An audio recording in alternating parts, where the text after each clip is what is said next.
Okay, so I have a new package.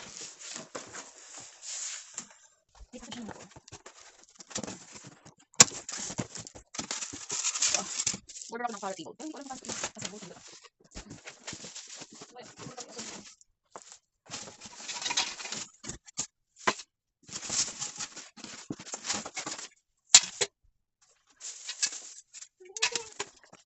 It's gonna be like this. So, first. Okay, so yeah. So, may mga number naman pala. Like, this one is 7. Ito, number 3. So, i-connect mo lang siya. May mga lang ko ha. Sige lang, tingnan natin.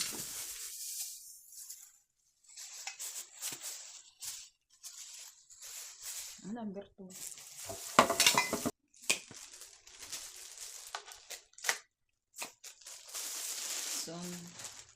So this is number 1. Then number 3. Ito ang number 2. 1. Tatagal ako kaya see you. So, here it is. Gawa na yung table ka. Yay! Diba? Okay. Yeah, may side table na ako dito. Thanks for watching.